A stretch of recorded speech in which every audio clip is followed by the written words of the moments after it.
Feridas que curam. Suas feridas serão suas credenciais. No livro de Salmos 147:3 diz: Só Ele cura os de coração quebrantado e cuida das suas feridas. Ninguém gosta de ser ferido. As pessoas amam os beijos, os abraços, os elogios. Nós gostamos de muitas coisas que nos proporcionam qualquer sentimento ligado ao prazer, à segurança e ao bem-estar. Mas odiamos profundamente sermos feridos. Só que na vida, nós somos mais feridos do que levantados, elogiados e amados. É mais fácil alguém te destratar em uma fila de restaurante do que alguém te abraçar e dizer que você é bem-vindo, até mesmo entre os familiares. É muito mais fácil alguém fofocar o teu nome e te ferir por causa de alguma situação passada do que simplesmente deixar o seu passado para trás e te dar força para construir uma nova história. O ser humano não sabe lidar com as feridas, mas as feridas são inevitáveis, você querendo ou não querendo. Elas vão chegar. Afinal de contas, a vida que Deus nos permitiu viver na Terra e aquilo que Ele planeja para nós enquanto estamos aqui não tem a ver com aquilo que queremos, mas com aquilo que precisamos. Deus sabe o que você precisa. Acredite nisso. Não são nos dias ensolarados da vida que crescemos. São nos dias difíceis. Deus sabe o que você precisa, por mais que você não goste das feridas. As feridas, por incrível que pareça, nos amadurecem, nos trazem experiências. As feridas, principalmente depois de superadas e cicatrizadas, nos ensinam. O que mais desejamos é ter carinho, atenção e aceitação em nossos relacionamentos. Porém, por muitas vezes, as pessoas que procuramos todo esse carinho, atenção e aceitação são justamente as pessoas que nos ferem. Agora preste atenção. Tudo o que você está vivendo hoje, não pense que isso não vem de Deus, pois Ele sabe o que você precisa para amadurecer, para crescer. São nos piores momentos da nossa vida que nós descobrimos quem somos. Deus não precisa te colocar em uma dificuldade para descobrir quem você é, porque Ele te conhece desde que você estava no ventre de sua mãe. Quando Deus permite que uma ferida chegue na sua vida, é para que você descubra quem você é realmente, porque ninguém continua o mesmo depois de ser ferido. A ferida vai mudar alguma coisa em você. E como as mudanças vêm de Deus para a sua vida, Ele permite que elas cheguem, por mais que você não queira. É no meio das lutas, é no meio das dificuldades que você começa a descobrir a força que tinha, o Deus que servia, a provisão dele para a sua vida, o filho de quem você é, o poder que está em você. Existem pessoas que, se passassem por aquilo que você já passou na vida, já teria morrido, mas você ainda está de pé. Deus está mostrando quem você é. O meu deserto foi muito pesado, muito difícil, porém hoje agradeço por tudo que aconteceu. No momento da dor que amadurecemos, no momento que eu estava desesperado, sofrendo um adultério, falido financeiramente, olhando para o poste de energia, esperando a empresa de energia cortar a luz, vivendo à custa de cesta básica e com uma filha querendo cometer suicídio. Foi aí que aprendi, nessa dor, nesse momento obscuro da minha vida. Foi aí o teste, a prova. Foram nesses momentos que Deus me ensinou muita coisa. Foram muitas feridas, Mas hoje, aquelas feridas se transformaram em cicatrizes da luta. As pessoas hoje me seguem, não pelo que eu sou, mas sim pelo que superei, pelas dores que passei, pelas feridas que viraram cicatrizes. As pessoas te seguem porque, ainda que você tenha passado pelo vale da sombra da morte, você ainda continua de pé. As pessoas vão te seguir porque, apesar das feridas, como a perda de um ente querido, como o dinheiro que não caiu na conta, como o desemprego, como a injustiça, apesar disso tudo, você permanece de pé. As pessoas seguem quem permanece de pé, apesar das feridas. No livro de Provérbios, capítulo 27, versículo 6 diz: leais são as feridas feitas pelo amigo, mas os beijos do inimigo são enganosos. Essa passagem é bem interessante. Repare que o inimigo dá o que você quer, Deus dá o que você precisa. Um grande exemplo da Bíblia que podemos citar é Jacó. Em Gênesis 32, versículos 24 a 28 diz: e vendo este que não prevalecia contra ele, tocou a juntura de sua coxa e se deslocou a juntura da coxa de Jacó, lutando com ele, e disse: deixa-me ir, porque já a alva subiu. Porque ele disse: não te deixarei ir, se não me abençoares. E disse-lhe: qual é o teu nome? E ele disse: Jacó.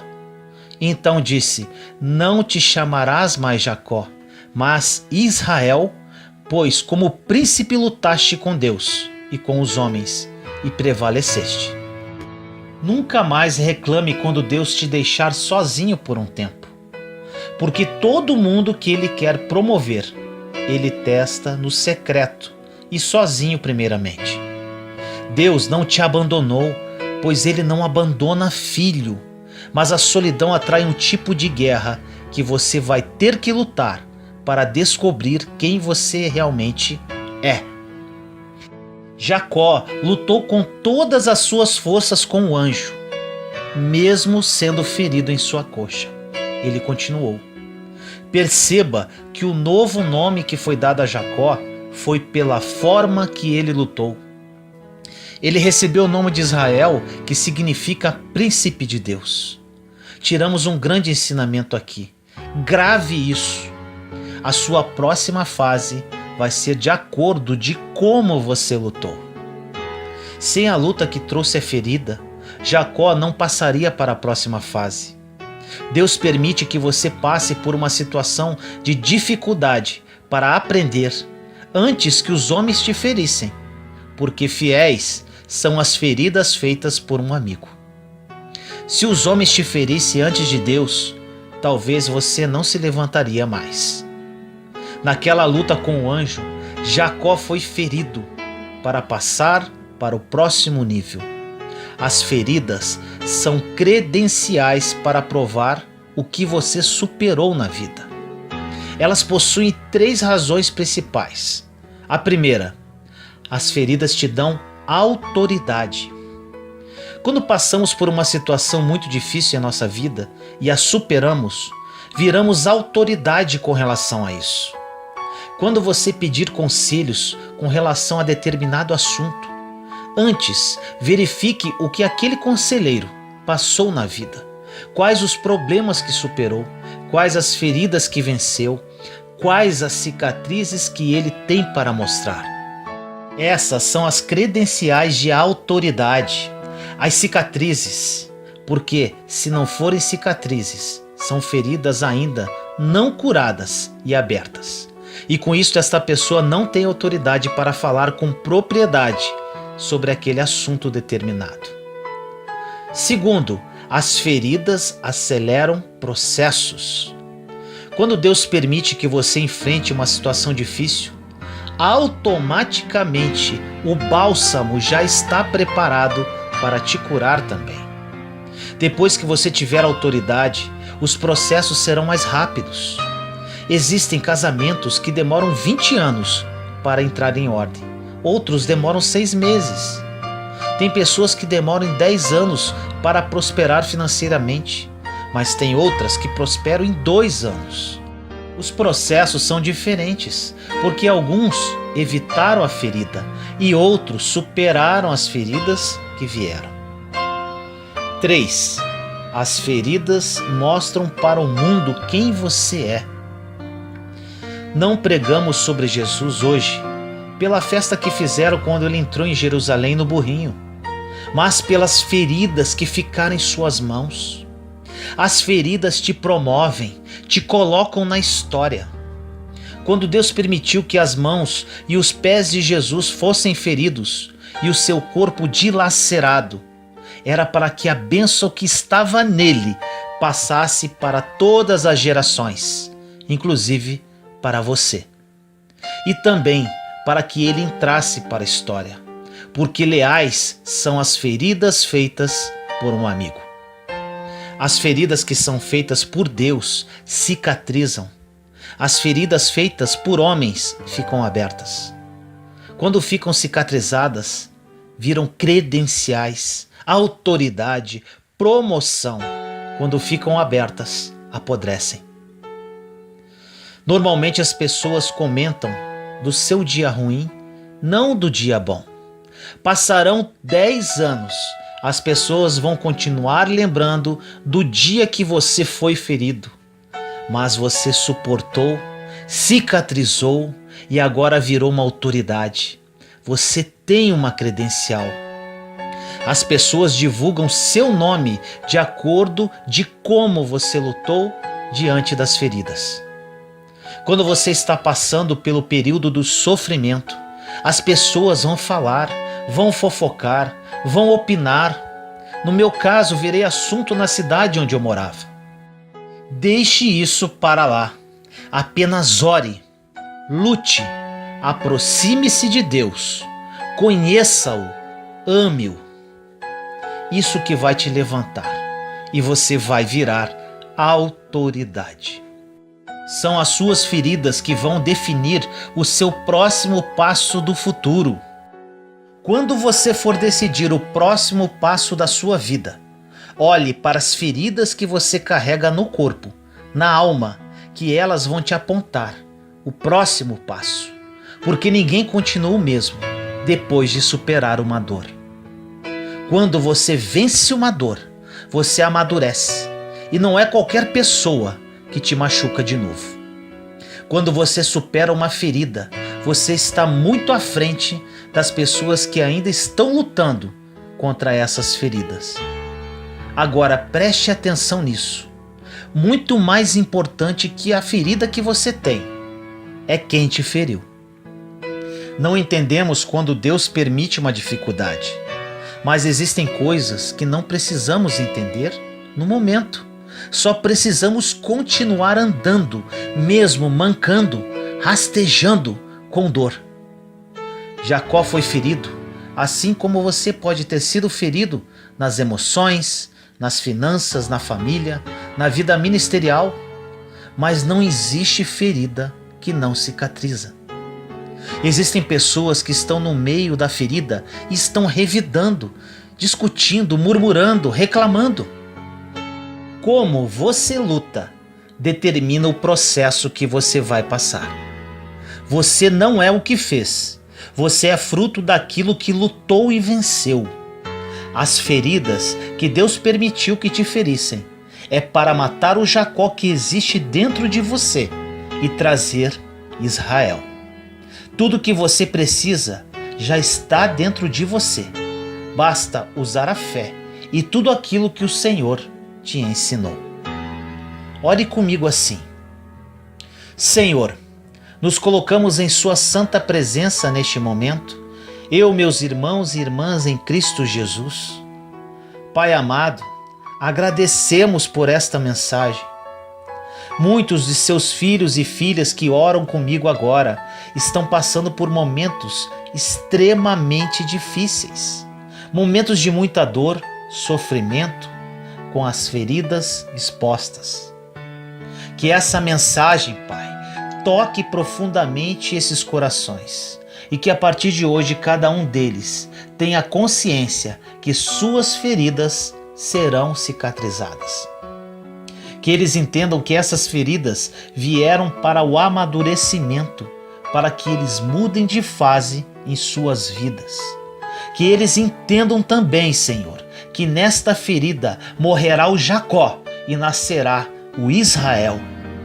Que a vida de cada um deles nunca mais seja a mesma a partir de hoje.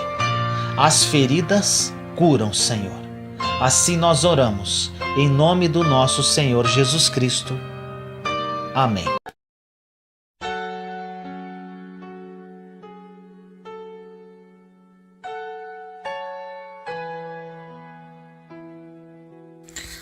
Deus está te dando uma nova chance. Recomece. No livro de Isaías, capítulo 43, versículos 18 e 19 diz: Esqueçam o que se foi, não vivam no passado. Vejam, estou fazendo uma coisa nova. Ela já está surgindo. Vocês não o percebem? Até no deserto vou abrir um caminho e riachos no ermo. Tudo aquilo que não é dito não é óbvio. Existem coisas que já sabemos, mas que precisam ser relembradas, pois o fato de sabermos não significa que aplicamos. Tem algumas pessoas que sabem muito da Bíblia, mas não conseguem viver uma vida sobrenatural, porque o que muda sua história não é a quantidade de versículos que você sabe, mas é a quantidade de versículos que você vive. Temos que tomar cuidado e não pregar aquilo que não vivemos, porque discursos podem convencer hoje, mas o que muda a história de alguém é a verdade. Algumas perguntas para você. Quanto vale um recomeço? Quanto vale uma segunda chance para uma família que está por um fio? Para um casamento que está à beira do divórcio? Para um empresário que está à porta da falência? O Evangelho é a boa nova, ou seja, aqueles que eram escravos não são mais, pois em Cristo são filhos. Aqueles que eram cativos pelo pecado, em Cristo agora são libertos. Aqueles que eram cativos pelas doenças, em Cristo podem experimentar a cura. A grande verdade é que nem sempre entendemos que tudo isso já foi liberado para nós. Estamos à espera que algo aconteça. Mas eu vou te lembrar algo primordial. Aquilo que precisava acontecer já aconteceu há mais de 2000 anos atrás. Jesus, de braços abertos na cruz, declarou: está consumado. E agora mesmo ele pergunta para você: quanto vale o novo começo? Quanto vale voltar a sonhar? Quanto vale voltar a dormir? Tem coisas que só valorizamos depois de chegar ao ponto de quase perdermos. Por exemplo, uma pessoa que está em um leito de hospital e com uma vontade louca de voltar para casa e fazer a mesma coisa simples que fazia, como tomar um café ou sair com os filhos. O mais importante quando isso acontece é a pessoa ter o entendimento de que aquela é a sua segunda chance. Começar de novo, fazendo as coisas simples que fazia, porém com um novo olhar. Alguns momentos em nossa vida são como marcos históricos e precisamos de tempo em tempo acessar esses momentos. Não é para ser nostálgico, é ter memória, porque quem tem memoriais de gratidão consegue lembrar aonde estava e o que Deus fez. Consegue lembrar aonde estava e que Deus o curou. Não coloque um ponto final onde o autor da vida continue escrevendo. Pessoas podem dizer que você não vai conseguir se reerguer, que o seu casamento não vai conseguir ser restaurado, mas entenda que às vezes queremos saber o final da história de pessoas que nem sabem a respeito da sua própria história. Só quem sabe o final da história pode dizer para nós quando ela termina. Uma das coisas que mais tem roubado de nós a celebração por aquilo que Deus já fez é ficarmos sempre ansiosos com aquilo que ainda Ele pode fazer. Com isso, estamos sempre preocupados com aquilo que vai acontecer, a estação que ainda vai surgir. Mas entenda, já está acontecendo. Você já está vivendo algo que em algum momento parecia impossível viver. Ingratidão gera esterilidade. Se você parar para pensar em pessoas que são amargas, poderá perceber que elas são movidas por ingratidão e por isso nunca conseguem frutificar algo novo, porque um solo que não tem gratidão não tem as vitaminas necessárias para frutificar. A gratidão é você reconhecer o que Deus fez no passado. Então você está pronto para receber o que Deus quer fazer no seu futuro. Quando Adão chega ao Éden, tudo já está estabelecido, pois Deus estabelece um ambiente antes de colocar o homem, porque Ele sempre prepara o que precisamos antes de nos colocar nessa nova estação. E quando Adão chegou lá, ele não plantou uma árvore sequer, mas todas elas estavam disponíveis para ele. Assim Deus estabeleceu um princípio. Preste atenção nisso. Quando você está com Ele, quando a sua dependência está nele, quando você está vivendo no ambiente que Ele gerou para você, primeiro você colhe do que Deus já preparou e depois você replanta. Agora, essa dinâmica muda depois que o homem cai, pois agora você vai ter que colher do suor do seu trabalho. E Deus estabelece uma nova dinâmica. Se você não plantar, não vai ter o que colher.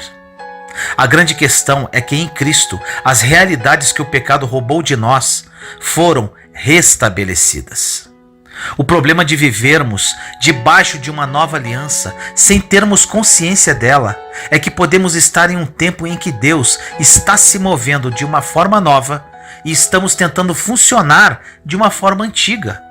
Como, por exemplo, ainda estamos tentando fazer por merecer aquilo que jamais mereceríamos. Ainda estamos trabalhando demais e deixando a família de lado, sendo que quem mantém a nossa casa é Deus. Quando entendemos isso, descansamos na certeza de que primeiro Deus abençoou para depois você plantar. Sem perceber, negociamos aquilo que é inegociável. Acabamos colocando preço naquilo que não tem preço. A graça não tem a ver com esforço para receber. A graça tem a ver com o favor de Deus, porque já recebemos. Isso se aplica na vida de uma maneira simples. É como entender que Ele é a nossa segurança, confiança, esperança, província. E se não fosse por Ele, não estaríamos de pé. A Bíblia diz que Ele é quem faz em nós e gera em nosso interior tanto o querer quanto o efetuar. Até a porção de fé que temos em Deus, é Ele quem nos dá. Precisamos ter consciência de que existe esse lugar de descanso, de confiança. Só que quanto mais lembramos do que Deus já fez, mais convicção temos das próximas estações. Essa gratidão aumenta à medida de que lembramos onde estávamos e onde estamos agora. Só se vive uma vez. Só existe uma vida para viver. O que você está fazendo com a única vida que tem? Essa mensagem pode ser a nossa última. E nós não devemos viver a partir de um medo do que pode acontecer, mas sim viver a partir de um entendimento do que já está acontecendo. Devemos contemplar as coisas como se fosse a última vez. Quando tomamos posse disso, conseguimos degustar o que Deus está fazendo. Às vezes nos encontramos tão infelizes, pois estamos com um modo comparativo ativado em nossas vidas. Esse modo deve ser desligado para que o modo contemplativo tome o seu lugar. Jesus não conhece quem faz, ele conhece quem se tornou, porque você só consegue se tornar em um ambiente de intimidade. Para se tornar filho, você precisa sentar na mesa do pai. Ficamos escandalizados com o filho pródigo, com a falta de noção dele, quando ele pega suas coisas e vai embora. Mas o pior é o filho que permanece, porque ele continua em uma perspectiva de auto-justificação. Você, que é pai ou mãe, entenda que o amor que você sente pelo seu filho nem chega perto do amor de Deus por você. Esse amor que foi capaz de invadir o inferno para trazer você de volta. Deus quer fazer mais do que você imaginou, do que você pensou, do que você já penetrou em seu coração. No livro de Lucas, capítulo 17, versículos de 11 a 19 diz: A caminho de Jerusalém, Jesus passou pela divisa entre Samaria e Galiléia. Ao entrar num povoado, 10 leprosos dirigiram-se a ele. Ficaram a certa distância e gritaram em alta voz: Jesus, mestre, tem piedade de nós. Ao vê-los, ele disse: Vão mostrar-se aos sacerdotes. Enquanto eles iam, foram purificados. Um deles, quando viu que estava curado, voltou louvando a Deus em alta voz. Prostrou-se aos pés de Jesus e lhe agradeceu. Este era samaritano. Jesus perguntou: Não foram purificados todos os 10? Onde estão os outros 9? Não se achou nenhum que voltasse e desse louvor a Deus, a não ser este estrangeiro. Então ele lhe disse: Levante-se e vá, a sua fé o salvou. 10 homens tiveram um encontro com Jesus e foram curados, mas só um voltou para falar. O que aprendemos com essa história é que o fato de recebermos de Deus não significa que caminhamos com Ele, e caminhar com Ele não significa ter plena revelação do que Ele é. Não tem como caminhar ao lado de Deus sem usufruir plenamente de quem Ele é. Muitos estão em uma igreja e não vivem plenamente as promessas que Deus tem. Tudo aquilo que você já sonhou para você, para a sua casa, todo sonho que você tem, todo milagre que você espera, não se compara com aquilo que Deus ainda deseja fazer. Quando chegamos no limite da nossa imaginação, ainda não chegamos nem no início da imaginação de Deus. O que Deus nos deixa claro é que mesmo que se demorássemos toda a eternidade, não conseguiríamos acessar a riqueza de detalhes que Ele colocou em cada coisa que criou. Por mais que você possa desenhar o seu futuro, não se compara com os desenhos que Ele já fez para você. Como diz o pastor Tiago Brunet, às vezes nós desejamos coisas grandes, mas a nossa visão para enxergar o futuro em Deus é infantil. Não temos que tentar entender a complexidade do que Deus preparou para nós, pois você não foi chamado para entender, você foi chamado para usufruir. Então não se preocupe em como vai ser, confie em quem prometeu. Tem coisas que Deus vai fazer através de nós e em nós, que não vai fazer sentido, mas Ele nos diz para não deixar o sentido limitar aquilo que Deus pode fazer. Ele não se move segundo a voz, segundo o natural. A essência dele se move a partir do sobrenatural. É quando o natural se rende ao sobrenatural que Deus se revela. O mesmo Jesus que chamou Lázaro para fora é aquele que reina sobre o mundo hoje. Você precisa de um renovo.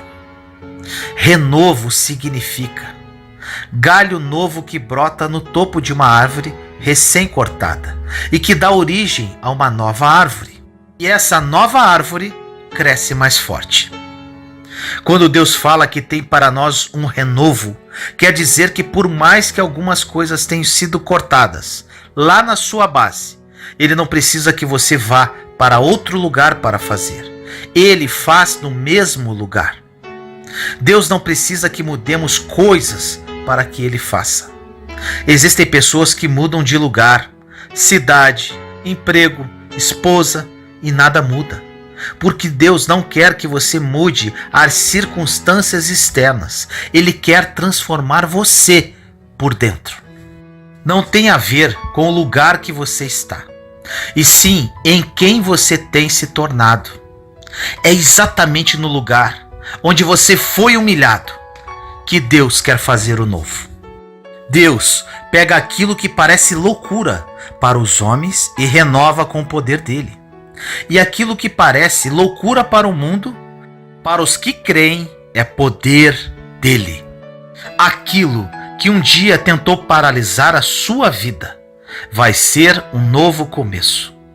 Creia e tome posse desta palavra. Deus tem um plano mais que perfeito para a sua vida e quer realizá-lo a partir de hoje. Apenas decida e comece de novo. Ore comigo assim: Senhor amado, nos colocamos em sua santa presença neste momento. Eu, meus irmãos e irmãs em Cristo Jesus. Pai querido, peço a Ti no dia de hoje um despertar nos corações de todas as pessoas que ouvirem esta mensagem, vindo diretamente do Seu trono de glória para seus filhos e filhas. Pai, muitos cativos presos ao passado, paralisados na vida, perdidos e sem saber por onde começar. Que o Seu Santo Espírito toque nesses corações aflitos, gerando em cada um deles o desejo de recomeçar, o desejo de experimentar um novo em Cristo Jesus, que já está disponível para todos nós. Que hoje a mudança aconteça, que hoje vidas sejam transformadas, que hoje haja um recomeço. Uma história começa hoje, Pai, uma história de amor, de superação e de fé. Consagro no Seu altar, Senhor, todas essas almas sedentas de Ti e prontas para recomeçar contigo. Assim eu oro, em nome do nosso Senhor Jesus Cristo. Amém. Você ouve a voz de Deus? Como ser sensível à voz de Deus?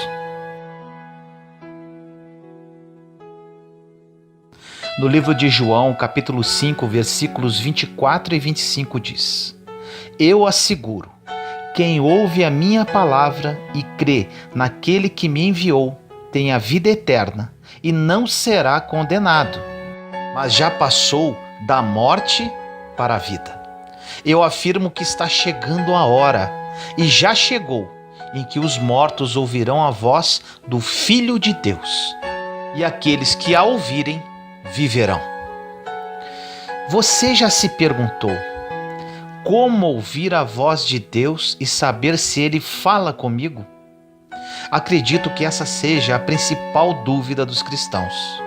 E por isso essa mensagem vai ajudá-lo a ter uma vida de comunhão com Deus e principalmente equilibrada. Muitas pessoas questionam que nunca sabem se Deus realmente está falando com elas. Com isso ficam confusas e nunca têm coragem de tomar uma decisão.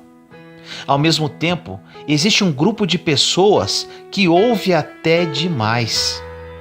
Eles falam: Deus me disse para fazer isso e aquilo. Porém, um tempo depois, os vemos fazendo algo que contraria aquela direção de Deus.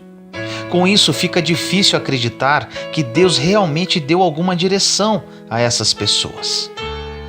Diante desses dois extremos, os que nunca ouvem e os que ouvem demais, é importante saber que no mundo há muitas vozes e precisamos discernir quais são elas.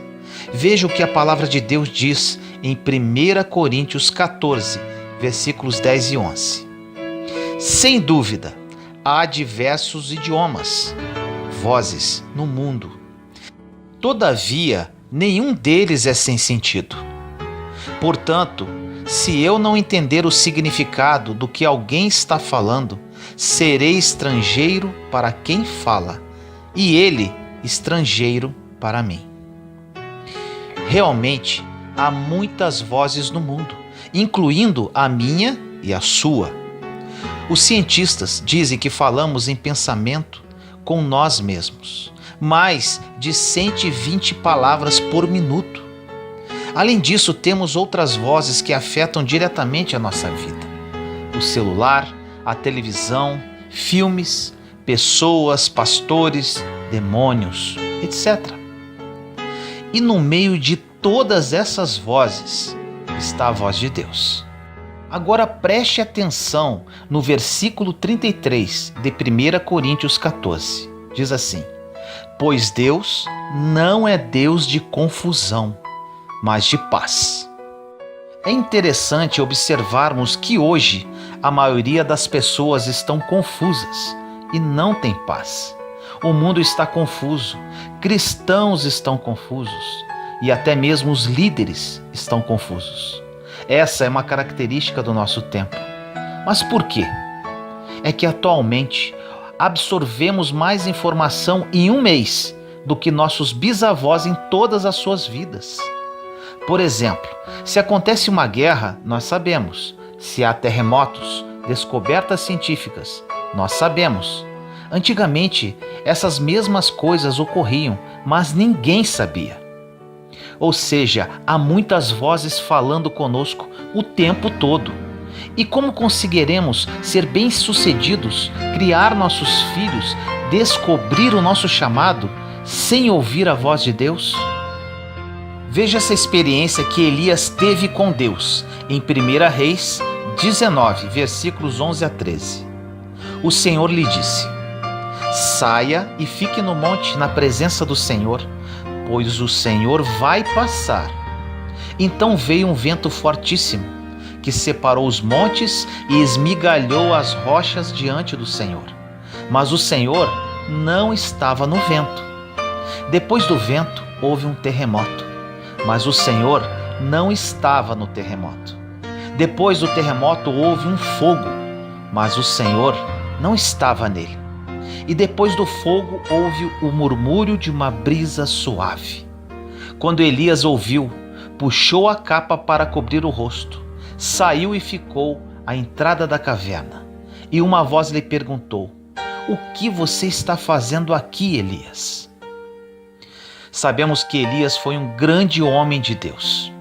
No entanto, aqui o vemos fugindo, pois estava confuso, frustrado, desencorajado e com medo.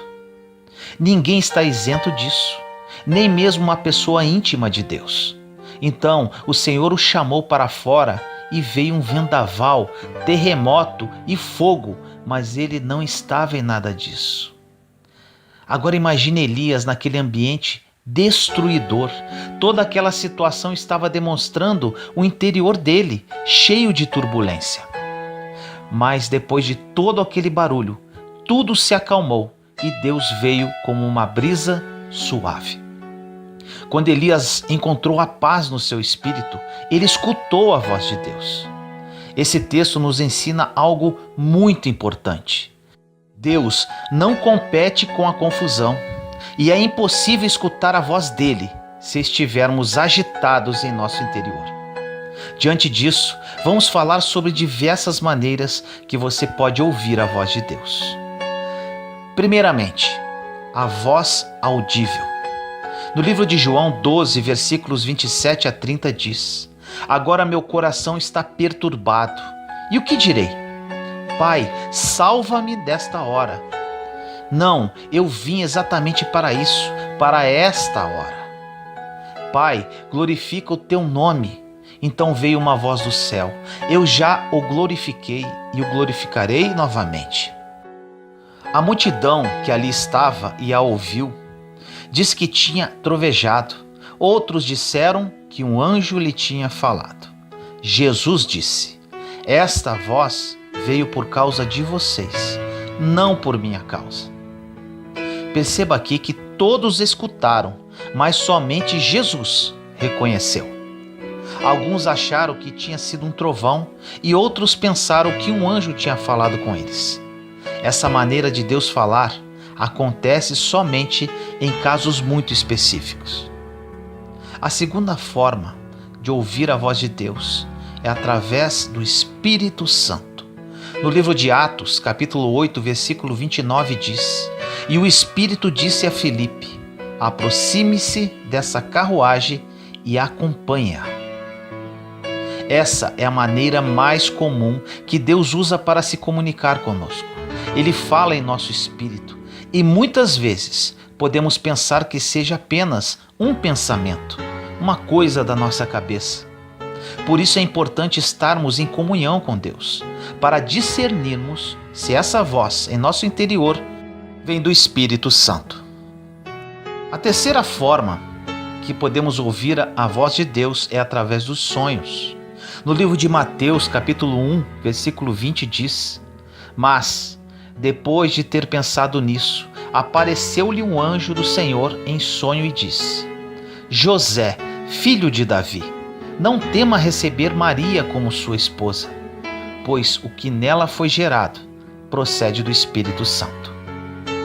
Deus falou com José através de um sonho, mas não vá ao extremo dizendo que todo sonho é de Deus. Isso é perigoso, porque não somos guiados por sonhos, mas pelo Espírito Santo. A outra forma de ouvir a voz de Deus é através de profetas. No livro de Atos, capítulo 11, versículos 27 e 28 diz: "Naqueles dias, alguns profetas desceram de Jerusalém para Antioquia. Um deles, Ágabo, levantou-se e pelo Espírito predisse que uma grande fome sobreviria a todo o mundo romano, o que aconteceu durante o reinado de Cláudio." Deus ainda usa os profetas, mas temos um grande problema aqui. Existem diversos cristãos que correm atrás de profetas e querem ser guiados por eles em tudo.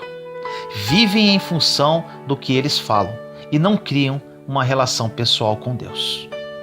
A quinta forma de ouvir a voz de Deus é através da palavra de Deus. Em 2 Pedro, capítulo 1, versículos 18 e 19 diz: "Nós mesmos ouvimos essa voz vinda do céu, quando estávamos com ele no Monte Santo.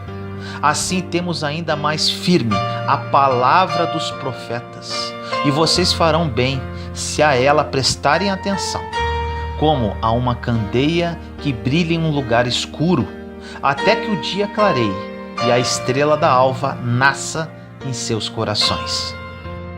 Nesse texto, Pedro fala dos livros dos profetas para confirmar o momento que ele ouviu a voz audível de Deus no Monte da Transfiguração. Ou seja, nada pode conflitar com a Bíblia. Ela é a base para todas as outras formas de comunicação de Deus. Ela não pode ser contrariada. Agora, nem toda palavra da Bíblia, mesmo sendo verdade, será a verdade para você hoje. Então, tome cuidado com esse método de abrir a Bíblia em uma página e ler como se Deus estivesse falando com você. Crie o hábito de ler e meditar diariamente a palavra de Deus e seja renovado. A sexta forma de Deus falar conosco é através de pregações. No livro de Atos, capítulo 2, versículos 36 e 37 diz: "Portanto, que todo Israel fique certo disto. Este Jesus, a quem vocês crucificaram, Deus o fez Senhor e Cristo." Quando ouviram isso, os seus corações ficaram aflitos e eles perguntaram a Pedro e aos outros apóstolos: "Irmãos, que faremos?" Nesse texto, Deus usou a pregação de Pedro e as pessoas sentiram um arrependimento profundo. Alguns são extremos por pensar que essa é a única forma de Deus falar.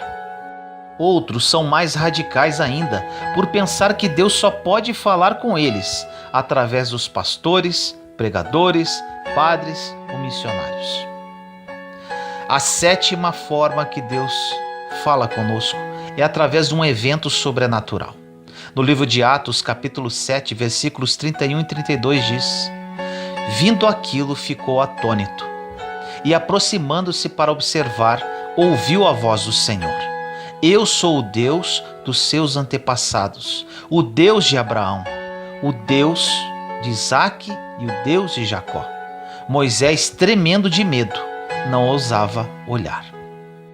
Aqui lemos a respeito de Moisés e a sarça. Assim que ele foi examinar aquele evento, Deus falou com ele. Por isso, fique atento ao sobrenatural. Se você perceber que Deus está agindo, use a sua fé e peça para Ele falar com você.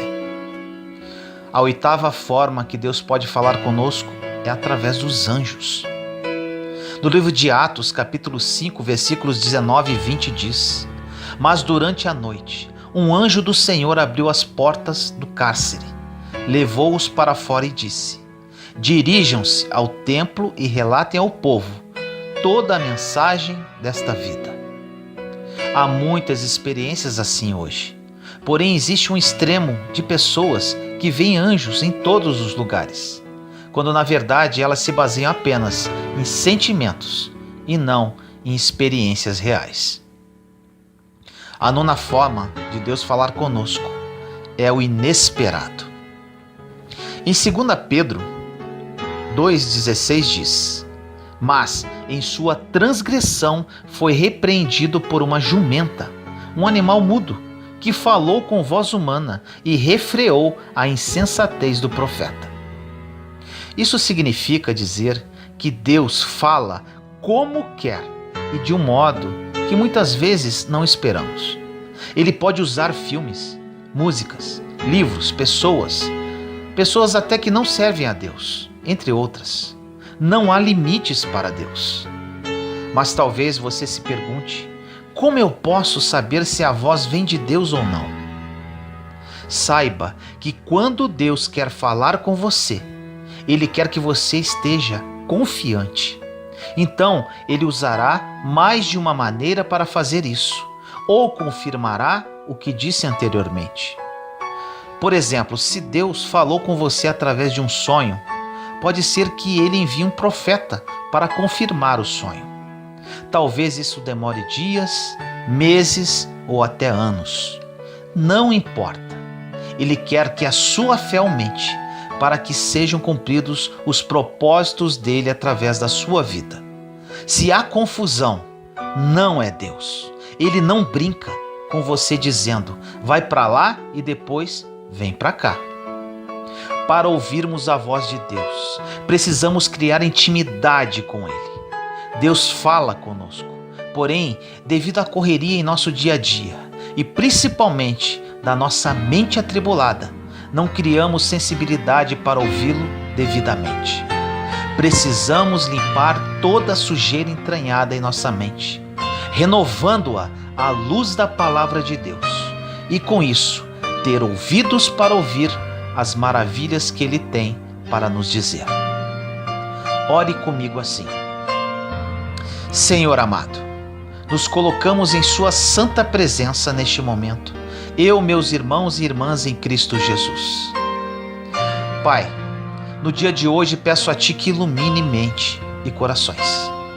Muitos de Seus filhos e filhas que oram comigo neste momento desejam ouvir a Sua voz. Ainda, outros acham que estão ouvindo-a, porém estão ouvindo aos seus próprios sentimentos.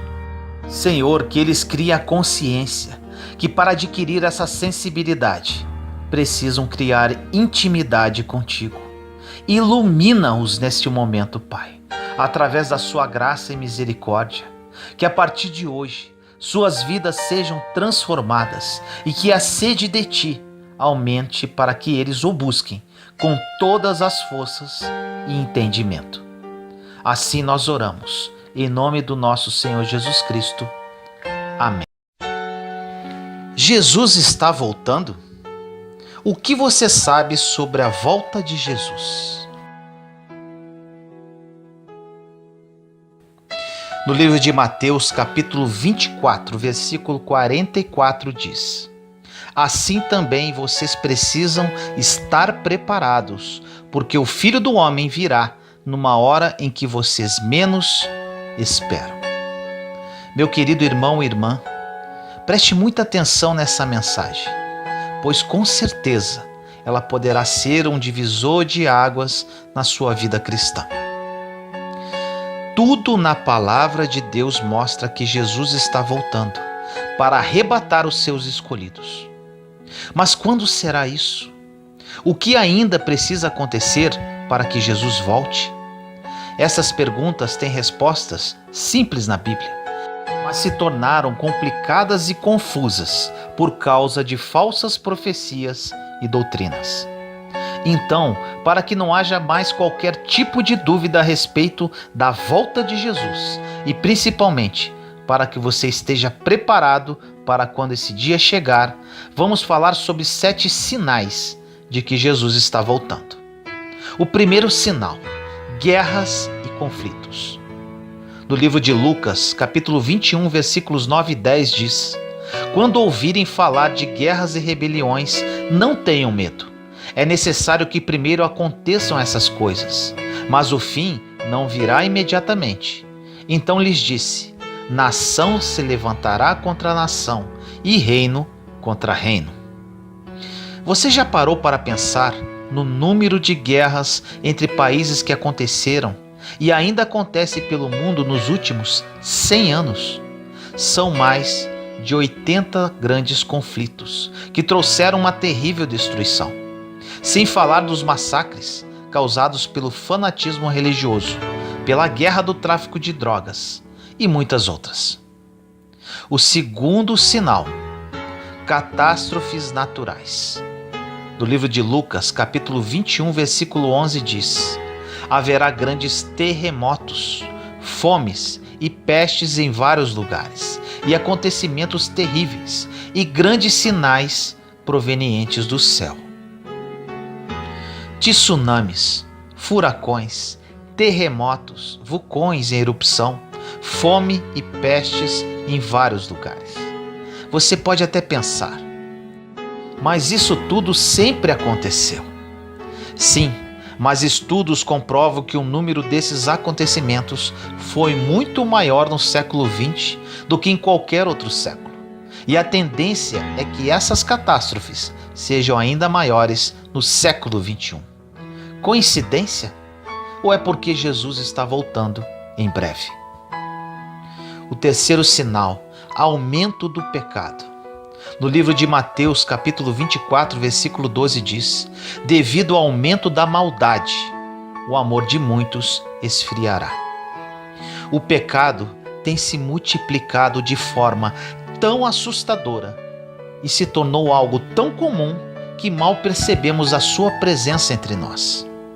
É óbvio que o pecado existe desde que Adão e Eva desobedeceram a Deus, mas sua influência entre os homens é cada dia maior e mais devastadora. Hoje há o excesso de pornografia, adultério, fornicação, corrupção, violência. E o pior disso tudo é que vivemos em uma sociedade que divulga essas práticas como algo normal, se tornou uma verdadeira apologia ao mal. Mulheres de renome agora se gabam de suas fotos pornográficas e homossexuais se sentem ofendidos e nos rotulam de homofóbicos quando dizemos que Deus reprova esta prática.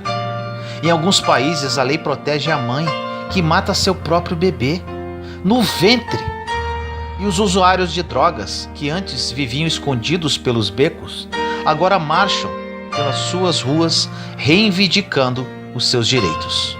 A sensualidade que antes era vista como obra da carne agora se tornou a maior virtude de uma mulher. A luz virou trevas e as trevas luz. O pecador não mais se envergonha do seu pecado, pelo contrário, se orgulha dele. Você acha que Jesus não está voltando? O quarto sinal: a multiplicação do conhecimento. Em Daniel 12:4 diz: e tu, Daniel, encerra estas palavras e sela este livro. Até ao fim do tempo, muitos correrão de uma parte para outra, e o conhecimento se multiplicará.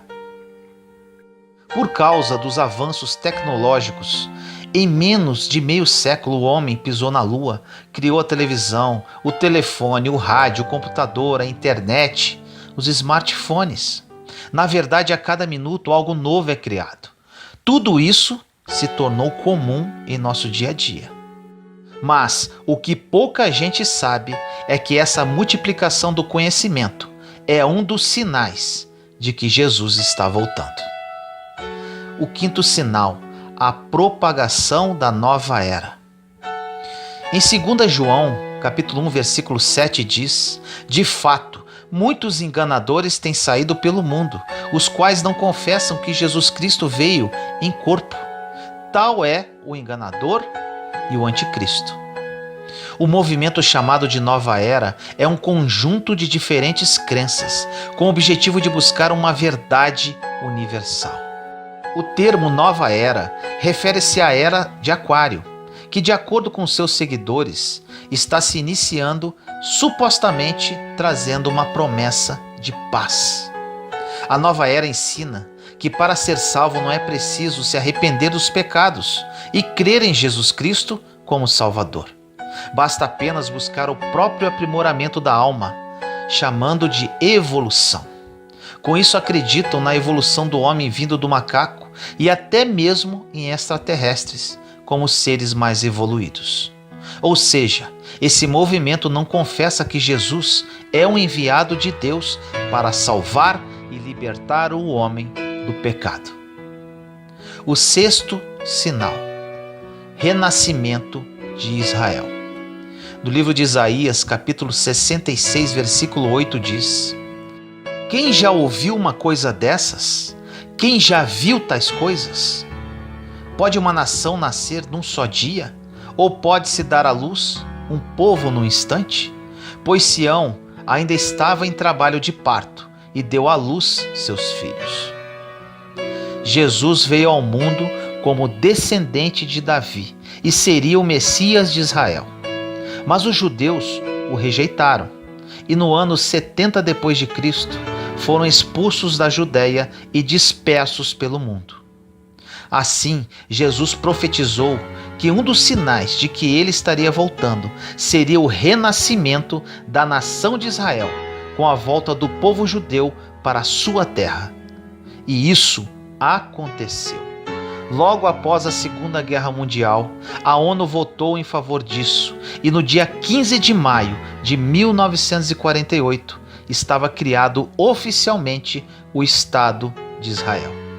Este povo, que estava espalhado no mundo inteiro por quase 2000 anos, se tornou uma nação independente. Este foi o sinal-chave pelo qual todos os outros sinais de que Jesus está voltando começaram a aparecer. O sétimo sinal, o surgimento do anticristo. Em 2 Tessalonicenses, capítulo 2, versículos 3 e 4 diz: não deixem que ninguém os engane de modo algum. Antes daquele dia virá a apostasia, e então será revelado o homem do pecado, o filho da perdição. Este se opõe e se exalta acima de tudo o que se chama Deus, ou é objeto de adoração, a ponto de se assentar no santuário de Deus, proclamando que ele mesmo é Deus. Com a crise financeira mundial, Terceira Guerra Mundial, aquecimento global, grandes terremotos e tsunamis, fomes e doenças em escala global, surgirá uma pessoa, de forma bem sutil, com o discurso de trazer a paz e a unidade a todos os povos, e conseguirá resolver aparentemente as calamidades da terra. Tudo indica que a crise financeira será resolvida com uma moeda única mundial, provavelmente o chip sobre a pele. A guerra será resolvida com um acordo entre Israel, os árabes e o resto do mundo. As diferenças religiosas serão sanadas através do Conselho Mundial das Religiões, sob o comando do Anticristo.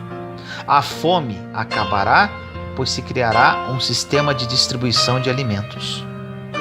Com a solução aparente dos problemas da humanidade, o anticristo será aclamado por todos os povos e proclamará Jerusalém como sua capital, exigindo a adoração de todas as pessoas. E realmente ele receberá essa adoração. Mas somente um povo na terra se recusará a adorá-lo e receber a sua marca. Trata-se da Igreja de Cristo, composta dos verdadeiros cristãos e dos judeus messiânicos, que creem em Jesus como Salvador. Contra esses, o anticristo descarregará a sua fúria, que se manifestará na grande tribulação dos cristãos. Agora, eu falo com muita seriedade a todos vocês que ouvem essa mensagem. Diante de todos esses sinais, fica muito claro de que Jesus está voltando. E você, como se sente diante disso? Você está preparado para quando a trombeta tocar? Como tem sido a sua busca pela salvação? Te dou um conselho: não perca tempo. Reconheça Jesus como Senhor e Salvador da sua vida o quanto antes, pois amanhã poderá ser tarde demais. Ore comigo assim: Senhor misericordioso, entramos em sua santa presença neste momento, eu, meus irmãos e irmãs em Cristo Jesus. Pai amado, que essa mensagem toque profundamente todos os corações de quem a ouvi-la. Muitas pessoas desconhecem a verdade que vem de ti, desconhecem o caminho correto a percorrer e não vivem a vida que o Senhor idealizou para cada uma delas. Muitas não conhecem Jesus, outras conhecem, são cristãos, porém vivem uma vida de pecado e não o amam em espírito e verdade. Desperta-os, Pai, no dia de hoje. Que hoje seja um marco na vida de cada uma delas, para que aceitem verdadeiramente Jesus como seu único Senhor e Salvador. Assim eu oro em nome do nosso Senhor Jesus Cristo. Amém.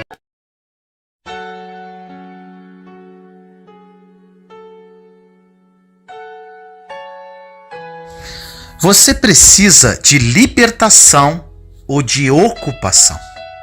Essa mensagem é um despertar para a sua vida. No livro de Mateus, capítulo 12, versículos 43 a 45 diz: Quando um espírito imundo sai de um homem, passa por lugares áridos, procurando descanso e não encontra. E diz: Voltarei para a casa de onde saí. Chegando, encontra a casa desocupada, varrida e em ordem. Então vai e traz consigo outros 7 espíritos piores do que ele, e entrando passam a viver ali. E o estado final daquele homem torna-se pior do que o primeiro. Um dos maiores perigos que temos vivido sem perceber é falarmos a respeito de libertação, mas não entendermos a necessidade de ocupação. Tão importante quanto a libertação do que nos prendia, tão importante quanto a liberdade com relação àquilo que nos paralisava quando temos novos pensamentos e entendimentos, tão importante quanto rejeitarmos aquilo que era a nossa história até Jesus entrar nela, tão importante quanto tudo isso que falamos é entendermos hoje que depois que somos esvaziados do pecado, algo agora precisa ser preenchido em nós. A palavra de Deus no início da mensagem é muito poderosa.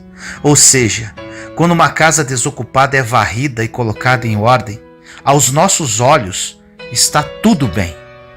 E quando achamos que está tudo bem, corremos um grande perigo e acabamos paralisando a nossa jornada de fé. Precisamos entender que quando focamos para transformar a nossa vida exterior com relação à nossa estética, dinheiro, vida sentimental, enfim, nas coisas deste mundo, acabamos esquecendo que aquilo que é externo não se compara com aquilo que Deus deseja fazer dentro de nós. Aquilo que o Evangelho tem para nós não tem a ver com Cristo nos fazer parecidos com cristãos. Tem a ver com Cristo nos tornar parecidos com Ele. A palavra nos diz que não tem a ver só com desocupar aquilo que te preenchia.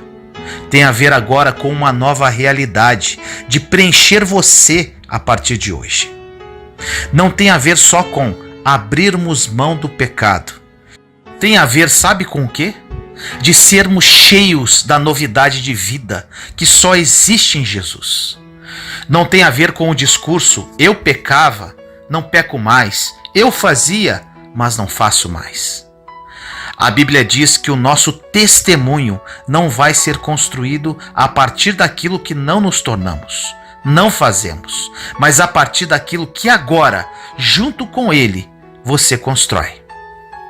Tão importante quanto desocuparmos aquilo que nos preenchia é entendermos que agora algo novo precisa ser colocado em nós. É por isso que tudo aquilo que Jesus faz a partir da igreja, Ele faz depois que a igreja é revestida de poder. Revestimento fala a respeito de algo que já estava revestido, mas agora recebeu uma nova cobertura. Portanto, não dá para desejar os frutos do Espírito sem ter nascido do Espírito. Não dá para desejar viver promessas de Deus sem ter nascido de Deus. Não tem como desejar cumprir o chamado de Deus sem ter sido chamado por Ele. Não dá para desejar fazer aquilo que é espiritual sem ter nascido do Espírito. Então, a palavra nos diz que se não nascermos novamente, não conseguiremos ver e acessar o reino de Deus.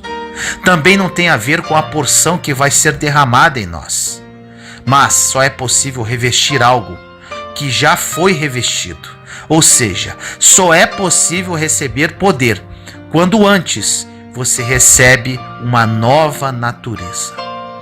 Só conseguimos experimentar a paz que excede todo o entendimento quando começamos a escolher aquilo que vamos ser revestidos. E só conseguimos confiar nesse revestimento quando temos convicção do preenchimento. Eu sei quem me preenche, por isso eu sei quem me reveste. Eu sei que em algum momento a natureza de Deus foi gerada em mim e por isso o caráter de Deus está disponível para mim.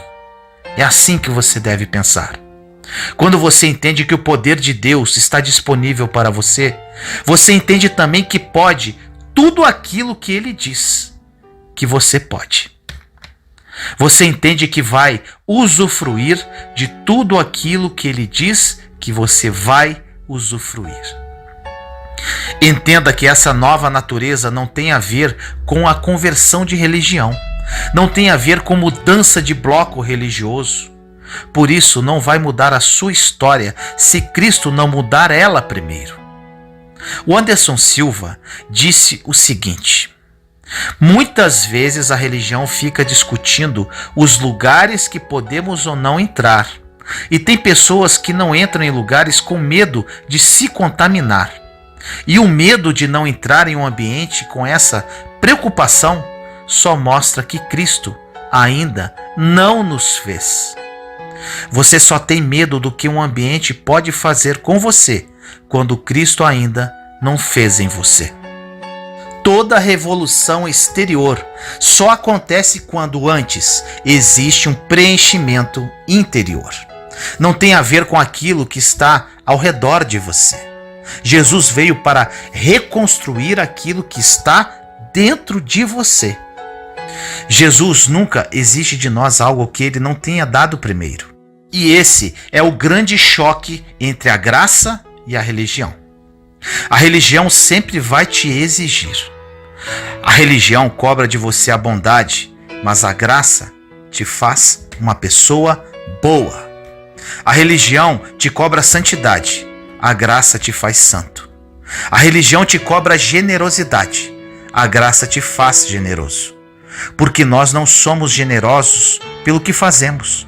Nós somos generosos pelo que nos tornamos. Pois você é nesse mundo aquilo que Jesus é. Não dá para ser como ele abrindo mão das características dele. Se você conhece alguém que se diz nascido de Deus, que não expressa a natureza dele, ou essa pessoa está te enganando, ou está se enganando. Algumas de suas orações nunca serão respondidas, porque Deus nunca vai abençoar algo que ele deseja que morra. Tem orações que fazemos, que pedimos para que Deus prospere algo que ele deseja que a gente já tenha aberto mão há muito tempo. Às vezes pedimos para que Deus faça algo que ele nem gostaria que tivéssemos começado. Tem muita gente cansada na jornada de fé, porque está tentando fazer para merecer, quando na verdade nós jamais merecíamos, porque Cristo fez por nós e agora temos acesso a tudo aquilo que ele tinha direito. Mas isso só acontece quando você é preenchido por ele. Não tem a ver só com a libertação de um passo de fé, tem a ver com o preenchimento de uma caminhada de fé. O problema de sermos só simpatizantes da fé é que passamos a vida inteira desejando coisas que nunca vão acontecer. Só preenchemos o banco da igreja, mas não deixamos Deus preencher o nosso interior. Em Apocalipse 3:20 diz: Eis que estou à porta e bato, se alguém ouvir a minha voz e abrir a porta, entrarei em sua casa e com ele cearei, e ele comigo. E normalmente ouvimos essa passagem ou compartilhamos ela como se fosse Deus convidando alguém que ainda não o recebeu para deixá-lo entrar. Mas na verdade, quando a palavra diz isso, é de um momento completamente diferente, como Jesus batendo a porta de uma igreja, como se ele dissesse: Ei, igreja, vocês fecharam a porta e me esqueceram do lado de fora. O maior número de conversões que a história já experimentou no Brasil está acontecendo exatamente agora. Agora existe uma pergunta no ar: o que tem mudado através desses números? Eu respondo: nem tanto tem mudado, porque não tem a ver com o número de pessoas que têm professado a fé. Tem a ver com o número de pequenos cristos que têm se formado. A primeira vez que nós somos chamados de cristãos é quando a característica de Cristo começa a se expressar com tanta força através da igreja que as pessoas percebem que cada um daqueles que professam é exatamente como ele é, como se fossem a miniatura de Jesus passeando nas ruas da cidade. A pergunta que eu faço é: quanto temos nos parecido com Jesus ao longo dos últimos anos? Alguma coisa mudou nessa porção? Será que você é mais generoso do que era há 2 anos atrás? Você é mais bondoso do que antes? Você é mais apaixonado agora? Você é mais aquebrantado do que era? Você está mais disponível para Deus do que estava há 2 anos atrás?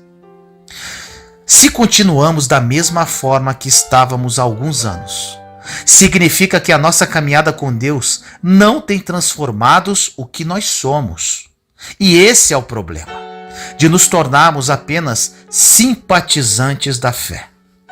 Gostamos da música cantada, da palavra ministrada, mas se isso não mudar o que somos, a nossa fé não tem sentido. O tipo de evangelho que Jesus morreu para que fosse compartilhado fala a respeito das boas novas.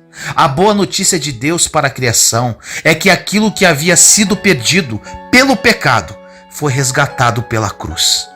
Aquilo que não estava mais disponível para a criação, agora novamente foi disponibilizado. Um avivamento sobrenatural vai acontecer, mas são necessários 4 pilares: adoração, oração, palavra e jejum. Quando esses 4 pilares se estabelecem, é impossível conter o avivamento da igreja. Na sua caminhada de fé, você tem usado esses 4 pilares? Você pode não experimentar aquilo que Deus tem para você se você não se entregar na medida que Ele espere que você se entregue. O ano está acabando e começa agora o período de expectativa, de traçarmos planos, fazermos rabiscos, de prometermos coisas para nós mesmos que nos últimos 10 anos não fizemos. E a grande verdade é que tão importante quanto a expectativa que você tem para o novo de Deus, tem que ser a expectativa que você tem para o único capaz de estabelecer um novo sobre você. O interessante é que em todas as culturas, em todas as épocas, em todo momento da história, sempre houve adoração, porque a adoração faz parte de quem nós somos. Nossa natureza é uma adoração. Por isso que os índios adoram o sol e a lua. Por isso que os egípcios adoravam no seu templo. É por isso que nesse exato momento existem pessoas adorando a todo tipo de coisa. Existe um princípio em relação à adoração. Nos tornamos parecidos com aquilo que adoramos. Então a grande verdade é que em todo o tempo, em toda a criação, a pergunta que precisa ser respondida não é se adorarmos, mas ao que estamos adorando. A necessidade que a criação tem de adorar algo é, por exemplo, quando Moisés sobe ao monte para ouvir algo de Deus. Ele fica alguns momentos lá e já é o suficiente para que o povo produza para si algo passivo de ser adorado. É simples, às vezes sem perceber, estamos esvaziando o trono de Deus e colocando outros deuses no seu lugar. Em grande parte, o nosso conforto tem roubado de nós o desejo pelo nosso propósito. Você está confortável demais a ponto de querer queimar com Jesus. Você está suprido demais a ponto de querer desejar Jesus. Você está bem demais a ponto de procurar Ele. Mas uma notícia que te dou é: Jesus não é um remédio na prateleira que buscamos quando estamos doentes. Ele não é um dos empréstimos do banco que buscamos socorro quando estamos em crise. Jesus não é um terapeuta familiar que chamamos para dentro de casa só quando o casamento está no fim. Ele não é uma psicóloga infantil que pedimos ajuda para criar os nossos filhos, quando negligenciamos por anos o sacerdócio. Jesus não é a nossa última opção. Ele precisa ser a primeira delas. Quando negligenciamos todos esses pilares ao longo de toda a nossa jornada de fé, nos assustamos com o rumo que algumas coisas estão tomando.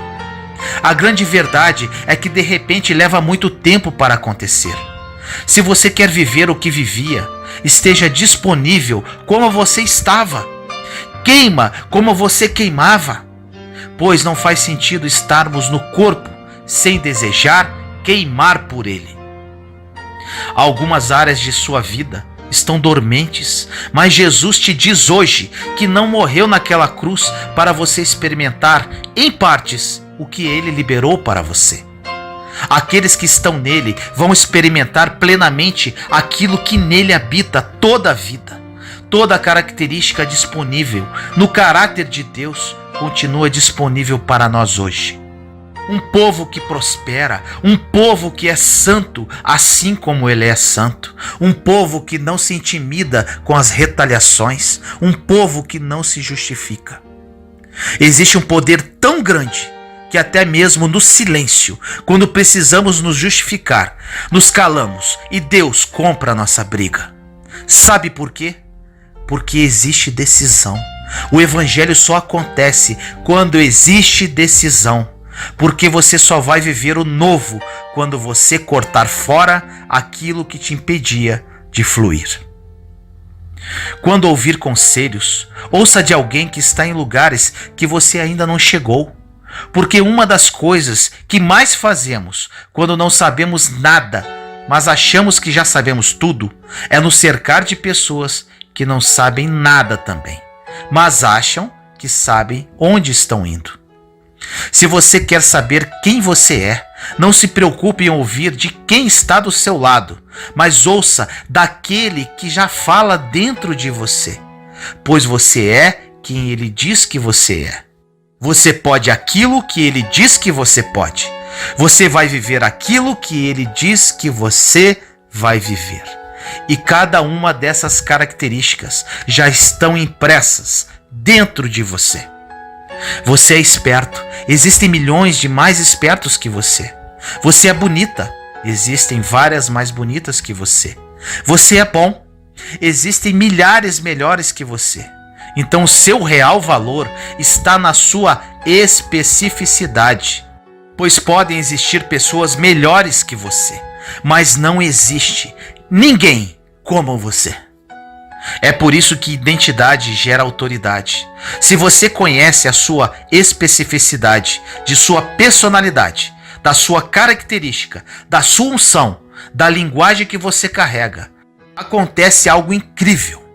Você não vai desejar ser mais ninguém além de quem você já é.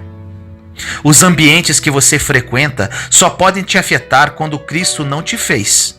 O entendimento de quem você é faz com que a comparação não tenha sentido algum. Quando você ocupa o seu espaço na criação, não tem espaço para nenhuma outra coisa além da identidade de Cristo que já imprime você.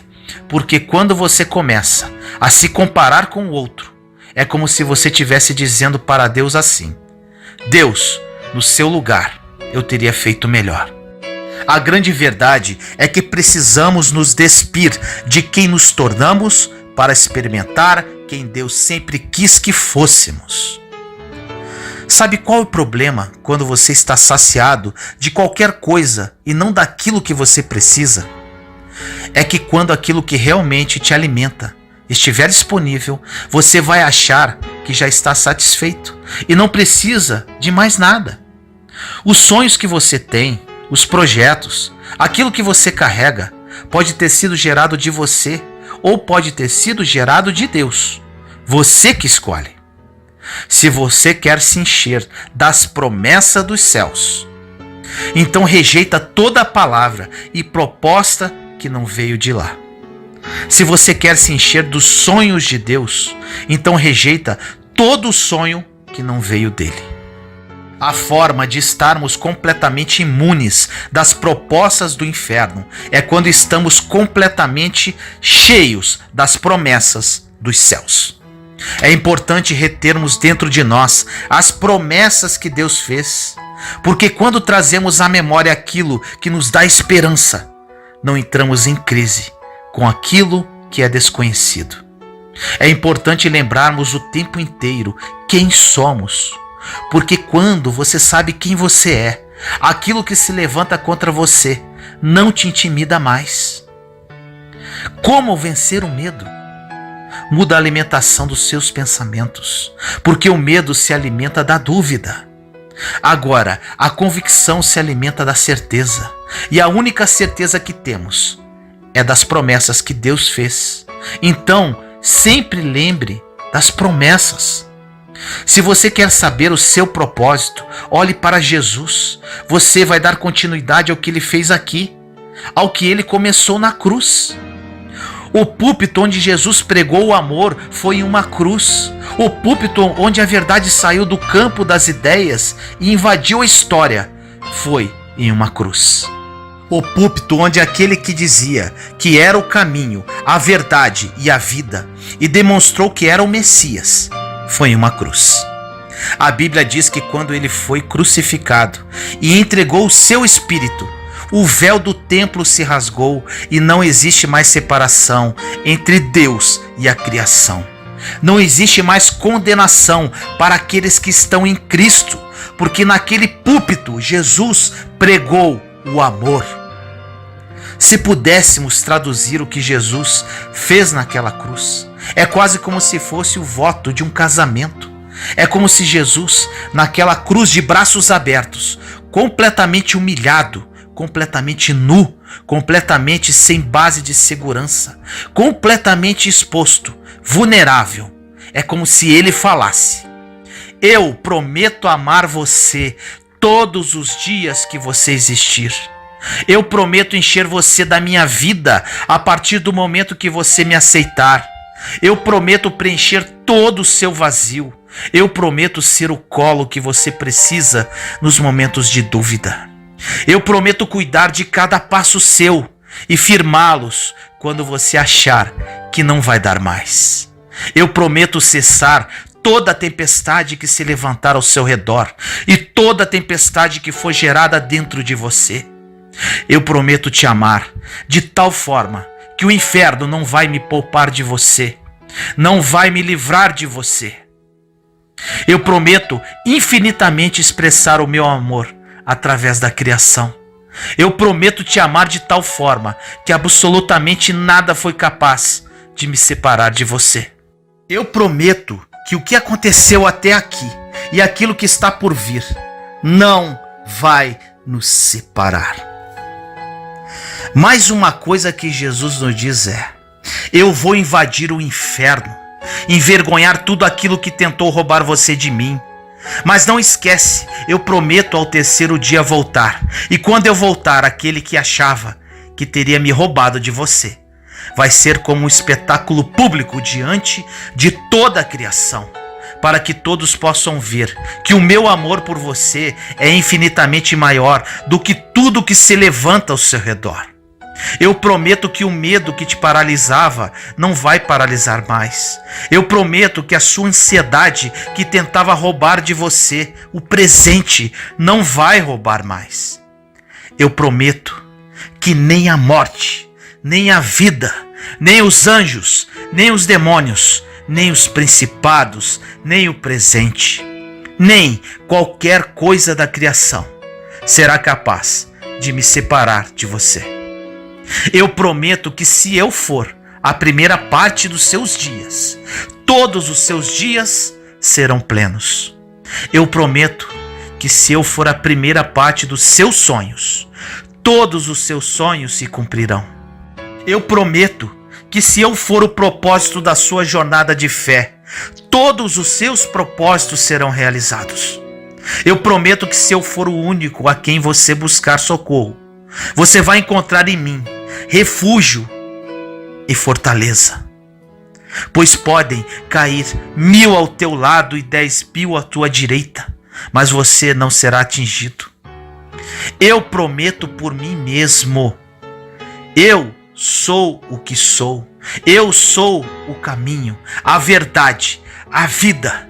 Ninguém vai ao Pai se não for através de mim.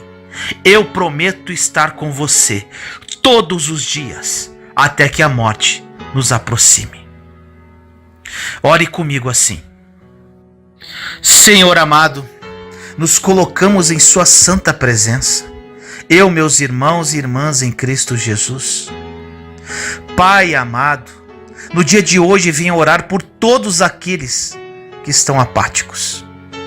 Querido Deus, quantos cristãos paralisados, Pai. Quantos que apenas ocupam um banco na igreja e nunca viveram seus sonhos, Senhor.